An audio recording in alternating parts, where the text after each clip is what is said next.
सी as सबसे best होती है आईवीएफ ट्रीटमेंट कराने के लिए? आईवीएफ आप जितना जल्दी कराओगे उतना जल्दी और सक्सेस की चांसेस उतनी ज़्यादा इंक्रीज हो जाती है।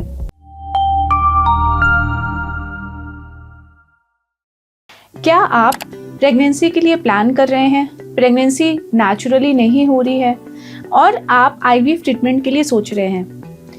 क्या आप ये जानना चाहते हैं आईवीएफ ट्रीटमेंट में क्या होता है और कौन सी एज सबसे बेस्ट होती है आईवीएफ ट्रीटमेंट कराने के लिए?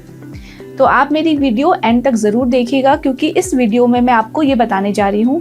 नमस्कार, मैं हूँ doctor Rashmi Agarwal, senior fertility specialist Gurgaon में। चलिए स्टार्ट करते हैं। आईवीएफ का फुल फॉर्म होता है in vitro fertilisation. In vitro fertilisation यानी लैब में फर्टिलाइज करना आपके बेबी को। इन विवो होता है जब फर्टिलाइजेशन आपकी बॉडी के अंदर होता है फैलोपियन ट्यूब्स में। हर महिला के अंदर फैलोपियन ट्यूब्स होती हैं, राइट और लेफ्ट, जिसमें कि एग और स्पर्म मिलते हैं, फर्टिलाइजेशन होता है और एम्ब्रियो बनता है। अगर ये फर्टिलाइजेशन का काम आपकी बॉडी में नहीं हो रहा है, कोई भी ऑब्स्ट्रक्शन आ रहा है या कोई भी तरह की बाधा आ रही है और आपने नेचुरली प्रेगनेंसी के लिए ट्राई किया, कंसीव नहीं हुआ, तो आईवीएफ आपके लिए एक अच्छा ऑप्शन हो सकता है। आईवीएफ यानी इन विट्रो फर्टिलाइजेशन में जो एम्ब्रियो है, जो फर्टिलाइजेशन है, वो लैब में होता है। इसमें आपके एग्स को आपकी ओवरी से निकाला जाता है। पहले उसको रेडी किया जाता है, स्टिमुलेट किया जाता है और मैक्सिमम नंबर ऑफ एग्स को निकाला जाता है। उसके बाद हस्बैंड के स्पर्म को लेकर दोनों को मिलाया जाता है, फर्टिलाइज किया जाता है। जो काम आपकी ट्यूब में हो रहा है वो काम हम लैब में करते हैं, पेट्री डिशेस में। फर्टिलाइज करने के बाद उसको जो भ्रूण होता है उसको तैयार किया जाता है। जो काम आपके ट्यूब का होता है वही काम हम लैब में करते हैं।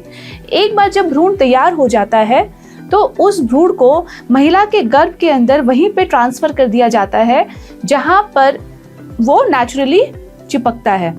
तो नॉर्मल प्रेगनेंसी में जब नेचुरल प्रेगनेंसी होती है तो इस ट्यूब का काम होता है 3 दिन तक भ्रूण को रखना और 3 दिन के बाद भ्रूण को अंदर बच्चेदानी में ट्रांसफर कर देना। जब 5वें दिन पे एम्ब्रियो यहाँ पे होता है तब वो इम्प्लांटेशन होता है यानी चिपकता है। और हम क्या करते हैं आईवीएफ में, हम लैब में 5 दिन तक डे 5 एम्ब्रियो यानी ब्लास्टोसिस्ट को तैयार करते हैं और उसको नीचे के रास्ते कैथेटर से वहीं पे डाल देते हैं जहाँ पे इम्प्लांटेशन होता है। तो आईवीएफ प्रेगनेंसी और नेचुरल प्रेगनेंसी में बस यही डिफरेंस है कि जो आपका एम्ब्रियो है वो लैब में रेडी हो रहा है। एक बार जब वो अंदर ट्रांसफर हो जाता है तो उसका आगे का जो कोर्स है वो एक नेचुरल प्रेगनेंसी जैसा ही चलता है। तो ये आईवीएफ उन लोगों के लिए वरदान है, उन लोगों के लिए एक ब्लेसिंग है जो बहुत सालों से ट्राई कर रहे हैं कंसीव करने के लिए और वो कंसीव नहीं कर पा रहे हैं नेचुरल तरीके से। अब मैं आपको ये बताती हूँ कि इसकी सही एज क्या है। बहुत सारे पेशेंट्स जो यंग एज में डायग्नोज हो जाता है कि उनको आईवीएफ की आवश्यकता है, लेकिन उनको लगता है उनकी उम्र तो अभी बहुत कम है तो वो आईवीएफ अभी क्यों कराएं, अभी कुछ सालों का इंतजार कर लेते हैं, देख लेते हैं कंसीव होता है या नहीं, फिर हम आईवीएफ कराएंगे। लेकिन मैं आपको बता दूं, ये आप गलत सोच रहे हैं। आईवीएफ कराने की कोई सही उम्र नहीं होती है।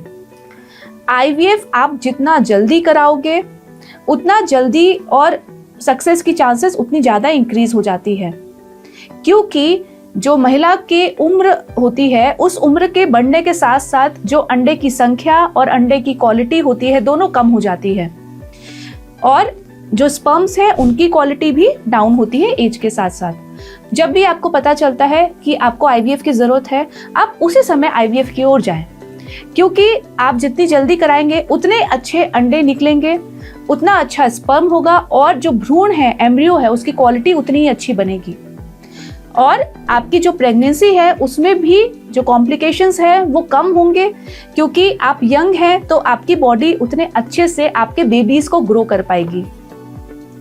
जो गवर्नमेंट ऑफ इंडिया बोलती है वो ये बोलती है कि आप आईवीएफ 21 से 50 के उम्र में कभी भी करा सकते हैं और जो पुरुष हैं वो 21 से 55 की उम्र के बीच में कभी भी करा सकते हैं। लेकिन ये आपको डिसाइड करना है कि आप आईवीएफ के लिए कब जाएं। अगर आपके इनफर्टिलिटी स्पेशलिस्ट बोलते हैं कि आपको आईवीएफ की ज़रूरत है कोई भी वजह से, तो आप इसके बारे में ज़रूर सोचें, क्योंकि बढ़ती उम्र के साथ साथ आईवीएफ के सक्सेस रेट भी कम हो जाते हैं। तो ये थी कुछ जानकारी आईवीएफ की प्रक्रिया और उम्र के बारे में। आशा करती हूँ मेरी ये वीडियो आपके लिए लाभदायक होगी और आप आईवीएफ कराने के लिए डिसीजन ले पाएंगे। Wishing you all the best, happy pregnancy and happy parenting.